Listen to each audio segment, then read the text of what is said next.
அகர வரிசைப்படி சொற்களை சீர் செய்க. அதாவது 4 பிரிவுகளில் உங்களுக்கு கேள்வி கேட்பார்கள். பலவை சொற்களை முன்பின்னாக அமைப்பார்கள், சிலவற்றை சரியாக அமைந்திருப்பார்கள். அதாவது அகர வரிசைப்படி ஒரே ஒரு பகுதி மட்டும் இருக்கும், மற்ற பகுதிகள் அகர வரிசைப்படி இருக்காது. அது எவை என்று கண்டுபிடிக்க வேண்டும். அதற்கு தலைப்பு அகர வரிசைப்படி சொற்களை சீர் செய்தல்.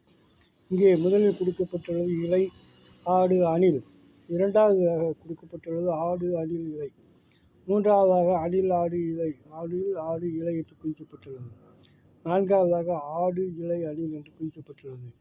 இதில் சரியான விடை 3, அதாவது அணில், ஆடு, இலை.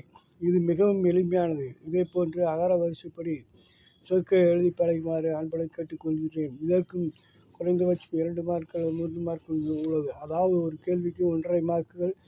ஆகவே 2 கேள்விகள் கேட்டால் 3 மார்க்குகள், ஒரு கேள்வி கேட்டால் 1.5 மார்க்குகள், ஏறக்குறைய 2 மார்க்குகள். ஆகவே நீங்கள் அந்த மார்க்கை பெற்று பலனடைமாறு அன்புடன் கேட்டுக்கொள்கிறேன். தேங்க்யூ ஃபார் வாட்சிங். Like, share and subscribe. Thank you. All the best. Take care. Bye. All the best.